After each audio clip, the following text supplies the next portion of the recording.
Subscribe करें ST classes by Subhash को और बेल आइकन को जरूर दबाएं। हेलो फ्रेंड्स, नमस्कार। Welcome to ST classes by Subhash. Friends, Lucent objective GK का ये हम लोग हिस्ट्री कर रहे हैं और हिस्ट्री का ये एक्सरसाइज 6 होगा, जिसमें हम लोग गुप्त काल करेंगे, जिसमें कि 319 ईस्वी से लेकर 540 ईस्वी तक है। फ्रेंड्स, वीडियो को फुल एक्सप्लेन किया जाएगा और फ्रेंड्स आप लोग को वीडियो पूरा देखना है और वीडियो अच्छा लगे तो वीडियो को लाइक कीजिएगा और चैनल को सब्सक्राइब भी कीजिएगा। चलिए स्टार्ट करते हैं आज का इम्पोर्टेंट सेशन।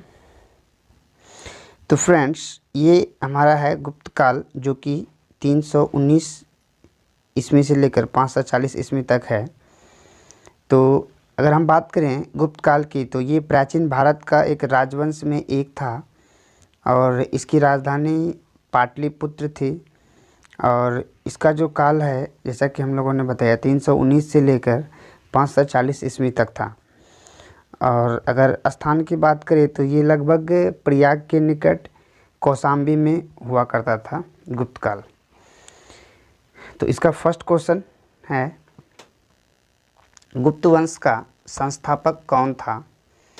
तो गुप्त वंश का जो संस्थापक था वो था Srigupta. Option C is the right answer. Srigupta था गुप्त वंश का संस्थापक और श्रीगुप्त का उत्तराधिकारी था घटोत्कच, जो कि ऑप्शन ए में दिया है। चलिए नेक्स्ट क्वेश्चन देखते हैं। गुप्त किसके सामंत थे? मतलब गुप्त जो है किसके सामंत थे, मतलब किसके अधीन थे? तो गुप्त जो सामंत थे वो थे कुषाणों के सामंत। Option B is the right answer. अगर हम बात करें कुषाणों की, यानी कि कुषाण वंश की, तो इसके संस्थापक थे कुजुल कटफिसस। और बात करें कुषाणों में, कुषाण वंश में प्रतापी राजा, तो वो हुआ करते थे कनिष्क, और इसकी राजधानी थी पेशावर या फिरोजपुर। ये भी ध्यान रखेंगे, इम्पोर्टेंट क्वेश्चन बन रहा है। नेक्स्ट क्वेश्चन, क्वेश्चन नंबर 3, गुप्त वंश की किस शासक ने सर्वप्रथम महाधीराज की उपाधि धारण की थी? तो सर्वप्रथम महाधीराज की जो उपाधि धारण किया गया था वो था चंद्रगुप्त प्रथम के द्वारा। Option B is the right answer. Chandragupta प्रथम महान सम्राट थे, जो कि 320 ईस्वी के आसपास गद्दी पर बैठा था। और चंद्रगुप्त प्रथम ने ही गुप्त संवत की स्टार्टिंग भी किया गया था इसी के द्वारा। और चंद्रगुप्त प्रथम के उत्तराधिकारी थे समुद्रगुप्त। ध्यान रखेंगे, क्वेश्चन पूछा जा सकता है कि गुप्त संवत की स्टार्टिंग मतलब शुरुआत किसके द्वारा किया गया? तो वो था चंद्रगुप्त प्रथम। नेक्स्ट क्वेश्चन चलेंगे हम लोग क्वेश्चन नंबर 4 में। सूची 1 और सूची 2 को मिलाना है। तो देखते हैं, प्रयाग या इलाहाबाद प्रशस्ति अभिलेख समुद्रगुप्त से मिला दीजिए। बिलसड़ स्तंभ लेख कुमारगुप्त।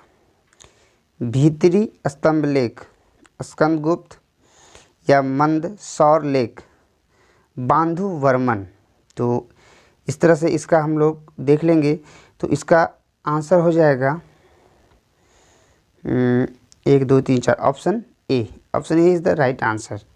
नेक्स्ट क्वेश्चन चलेंगे क्वेश्चन नंबर 5 में। गुप्त शासन के दौरान निम्नलिखित में से ऐसा व्यक्ति कौन था जो एक महान खगोल विज्ञानी और गणितज्ञ था? महान खगोल विज्ञानी और गणितज्ञ जो कि गुप्त शासन के दौरान था, तो वह थे Aryabhata. Option C is the right answer. Aryabhata थे जिन्होंने कि प्रथम बार ये बताए थे कि पृथ्वी सूर्य के चारों ओर घूमती हैं। ध्यान रखेंगे, वेरी वेरी इंपॉर्टेंट क्वेश्चन है कि सबसे पहली बार किसने बताया कि पृथ्वी सूर्य के चारों ओर घूमती है? तो ये आर्यभट्ट ही थे। और इसके अगर ग्रंथ की बात करें आर्यभट्ट की, तो 2 इम्पोर्टेंट ग्रंथ, आर्यभट्टियम और सूर्य सिद्धांत। ध्यान रखेंगे, आर्यभट्टियम और सूर्य सिद्धांत। नेक्स्ट क्वेश्चन, क्वेश्चन नंबर 6 चलेंगे। गुप्त शासकों की सरकारी या दरबारी भाषा थी? तो गुप्त शासकों की सरकारी या दरबारी भाषा संस्कृत थी, लेकिन अगर राजकीय भाषा की बात करें तो गुप्त शासकों की जो राजकीय भाषा थी वो प्राकृत थी, ध्यान रखेंगे। नेक्स्ट क्वेश्चन, क्वेश्चन नंबर 7, इतिहासकार B.A. स्मिथ ने किसकी विजय से प्रभावित होकर उसे भारत का नेपोलियन कहकर पुकारा है? तो भारत का नेपोलियन जिसे कहकर पुकारा गया था वो थे Samudragupta. Option D is the right answer. Samudragupta को भारत का नेपोलियन कहकर पुकारा गया था B.A. स्मिथ के द्वारा। और इसने क्या किया था कि आर्यवर्त के 9 शासक और दक्षिणावर्त के 12 शासकों को पराजित किया था, जिसके कारण जो है समुद्रगुप्त को भारत का नेपोलियन कहा गया था। ये भी ध्यान रखेंगे। नेक्स्ट क्वेश्चन चलेंगे, क्वेश्चन नंबर 8 में, गुप्त वंश का वह कौन राजा था जिसने हुनों को भारत पर आक्रमण करने से रोका? तो हुनों को भारत पर आक्रमण करने से जो रोका गया था वो था Skandagupta. Option C is the right answer. Skandagupta के द्वारा हुनों को भारत पर आक्रमण करने से रोका गया था। क्वेश्चन नंबर 9, गुप्त राजवंश किस लिए प्रसिद्ध था? तो गुप्त राजवंश जो प्रसिद्ध था वो था कला एवं स्थापत्य के लिए। Option A is the right answer, कला और स्थापत्य। और मंदिर बनाने की कला का जो जन्म है वो गुप्त काल में ही हुआ था। क्वेश्चन आ सकता है कि मंदिर बनाने की कला का जन्म किस काल में हुआ था? तो गुप्त काल में। नेक्स्ट क्वेश्चन आ सकता है कि भारतीय इतिहास का स्वर्ण युग किसे कहा जाता है? तो ध्यान रखेंगे, भारतीय इतिहास का स्वर्ण युग गुप्त काल को ही कहा जाता है। नेक्स्ट क्वेश्चन चलेंगे हम लोग, क्वेश्चन नंबर 10 में, अजंता कलाकृतियाँ किससे संबंधित है? तो जो अजंता कलाकृतियाँ हैं वो संबंधित गुप्त काल से है। Option D is the right answer. Ajanta कलाकृतियाँ, अजंता में निर्मित जो कुल 29 गुफा हैं, जिसमें कि वर्तमान में 6 गुफा ही शेष बचा हुआ है, तो इसी को अजंता कलाकृतियाँ कहा जाता है। इसमें गुफा संख्या 17 के चित्र को चित्रशाला कहा गया है। ध्यान रखेंगे, कहा जा सकता है क्वेश्चन कि अजंता कलाकृतियाँ में कितने गुफा को जो है चित्रशाला कहा गया है? तो ध्यान रखेंगे, गुफा संख्या 17 को चित्रशाला कहा गया है। नेक्स्ट क्वेश्चन चलेंगे, क्वेश्चन नंबर 11 पे हम लोग, कुछ विद्वानों के अनुसार कवि कालिदास किसके राजकवि थे? तो कुछ विद्वानों के अनुसार जो कवि कालिदास थे वो चंद्रगुप्त द्वितीय यानी कि विक्रमादित्य के राजकवि थे कालिदास। और बात करें हम कि और कौन कौन सब थे जो चंद्रगुप्त द्वितीय के दरबार में रहते थे, तो उसमें से प्रमुख विद्वान थे 12 मिहिर, धन्वंतरी जो कि आयुर्वेदाचार्य थे, और एक थे ब्रह्मगुप्त। ध्यान रखेंगे, 12 मिहिर, धन्वंतरी और ब्रह्मगुप्त, ये चंद्रगुप्त द्वितीय के दरबार में रहने वाले विद्वान थे। Next question, question number 12, Ajanta चित्रकारी का विषय वस्तु निम्नलिखित में किससे संबंधित है? तो अजंता चित्रकारी का जो विषय वस्तु है वो बौद्ध धर्म से संबंधित है। Option B is the right answer. और गुफा संख्या 17 में ही बुद्ध के जो जन्म है, उनका जीवन है, बुद्ध से संबंधित महानिष्क्रमण है एवं महापरिनिर्वाण है। ये सारा चीज़ का वर्णन गुफा संख्या 17 में मिल जाता है, जिसे कि चित्रशाला भी कहा जाता है। तो ध्यान रखेंगे। नेक्स्ट क्वेश्चन चलेंगे, क्वेश्चन नंबर 13, उत्तर गुप्त युग में जो विश्वविद्यालय प्रसिद्ध हुआ था वो कौन सा था? तो जो विश्वविद्यालय प्रसिद्ध हुआ था वो था नालंदा विश्वविद्यालय, जो कि उत्तर गुप्त युग में प्रसिद्ध हुआ था। अगर हम बात करें नालंदा विश्वविद्यालय की, तो इसकी स्थापना किया गया था कुमारगुप्त के द्वारा, और लगभग 5वीं सदी में इसकी स्थापना किया गया था कुमारगुप्त के द्वारा। ध्यान रखेंगे। नेक्स्ट क्वेश्चन, क्वेश्चन नंबर 14, एरन अभिलेख का संबंध किस शासक से है? तो एरन अभिलेख का संबंध भानुगुप्त से है। Option D is the right answer. Eran अभिलेख भानुगुप्त। और ये भानुगुप्त ही थे जो कि अंतिम गुप्त शासक थे। ध्यान रखेंगे, अगर क्वेश्चन आ सकता है आपसे कि अंतिम गुप्त शासक कौन थे, तो वो थे भानुगुप्त। और अगर हम बात कर ले एरन अभिलेख की, तो एरन अभिलेख का जो प्रमाण है ये लगभग 510 ईसा पूर्व में 510 ईस्वी में था। और पहली बार इसी एरन अभिलेख में जो है सती होने का प्रमाण भी मिलता है, ये भी ध्यान रखेंगे। पहली बार सती होने का प्रमाण कहाँ से मिलता है, तो एरन अभिलेख से। नेक्स्ट क्वेश्चन चलेंगे, क्वेश्चन नंबर 15। फाहियान किसके शासनकाल में भारत आया था? तो जो फाहियान है वो भारत आए थे चंद्रगुप्त द्वितीय यानी कि विक्रमादित्य के शासनकाल में फाहियान भारत आए थे। नेक्स्ट क्वेश्चन चलेंगे, भारतीय संस्कृति का स्वर्ण युग, जैसा कि हम लोगों ने डिस्कस कर लिया है, भारतीय संस्कृति का स्वर्ण युग गुप्त काल को कहा जाता है। Option D is the right answer. Question number 17। Fahien कहाँ का निवासी था? तो फाहियान चीन का निवासी था। Question number 18। सेतुबंध का रचनाकार प्रवरसेन द्वितीय किस वंश का शासक था? तो प्रवरसेन द्वितीय ये था Vakataka. Option C is the right answer. Vakataka वंश का शासक था। ऐसे अगर वाकाटक वंश की बात करें तो इसकी राजधानी वासिम थी, और वाकाटक जो है इंडिया में ही पड़ता है।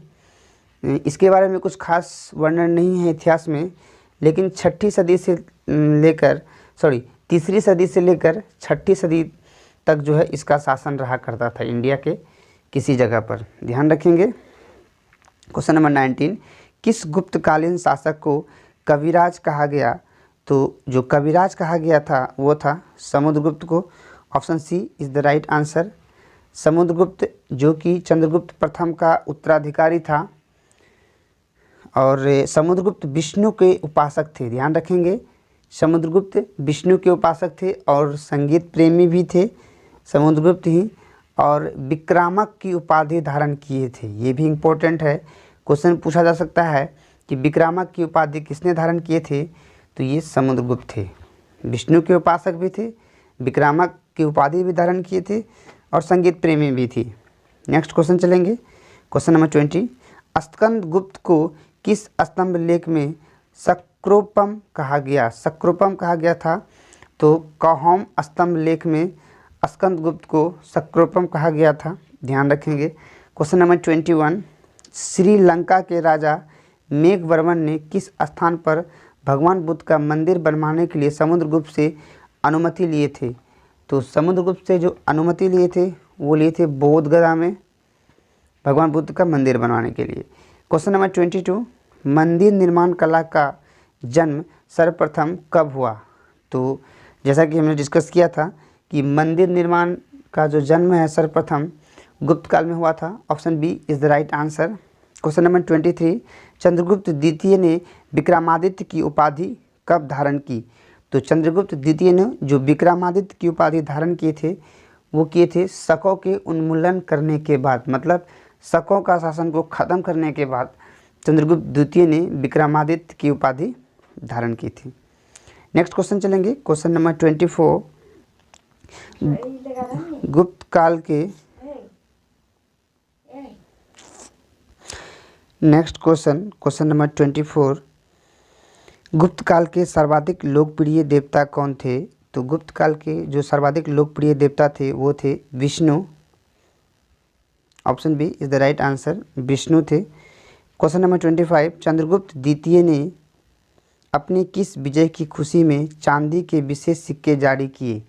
तो चंद्रगुप्त द्वितीय ने शकों को पराजित करने के बाद जो है चांदी के विशेष सिक्के जारी किए थे। Next question number 26। मेहरौली यानी कि जो दिल्ली में स्तंभ है मेहरौली स्तंभ का निर्माण किस सदी में हुआ था? तो मेहरौली स्तंभ का निर्माण चतुर्थ सदी में हुआ था। Option A is the right answer. जो मेहरौली का लौह स्तंभ है वो कुतुब मीनार के जस्ट निकट में है। एक विशाल स्तंभ है और इसके निर्माणकर्ता थे चंद्रगुप्त द्वितीय। नेक्स्ट क्वेश्चन चलेंगे, क्वेश्चन नंबर 27। फाहियान और ह्वेनसंग ने डैश के राज्यों को देखा था। मतलब सीधा सा क्वेश्चन है कि फाहियान और ह्वेनसंग किसके किसके दरबार में आए थे। तो फाहियान और ह्वेनसंग आए थे चंद्रगुप्त, विक्रमादित्य एवं हर्षवर्धन के दरबार में। Option D is the right answer. Fahien आए थे चंद्रगुप्त, विक्रमादित्य के दरबार में और ह्वेनसंग आए थे हर्षवर्धन के दरबार में। तो फाहियान और ह्वेनसंग दोनों चीन से ही आए थे और दोनों चीन के बौद्ध भिक्षु भी थे। और यहाँ से एक जानकारी मिलती है कि जो ह्वेनसंग है उसके एक बुक था इम्पोर्टेंट CU की, जिसमें कि उसने अपनी यात्रा का वृत्तांत जो है उसमें डाला था। Next question, question number 28। Dhanvantari थे, तो धन्वंतरी चंद्रगुप्त विक्रमादित्य के राज दरबार के नवरत्न में एक थे जो कि प्रसिद्ध चिकित्सक थे। 28 का आंसर हो जाएगा ऑप्शन बी। नेक्स्ट क्वेश्चन चलेंगे, क्वेश्चन नंबर 29। बात करें 29 की, तो गुप्तकालीन शासन प्रणाली किस प्रकार की थी। तो गुप्तकालीन जो शासन प्रणाली थी वो था राजतंत्रात्मक। Option A is the right answer. और question number 30, today's last question. Fahien द्वारा रचित ग्रंथ फो की में निम्न में से किसका विवरण नहीं मिलता है। तो फो की में बौद्ध धर्म के सिद्धांत का विवरण नहीं मिलता है। Option A is the right answer. तो फ्रेंड्स, इस तरह से हम लोगों ने गुप्त काल का टोटल अभी 30 क्वेश्चन कंप्लीट कर लिए हैं।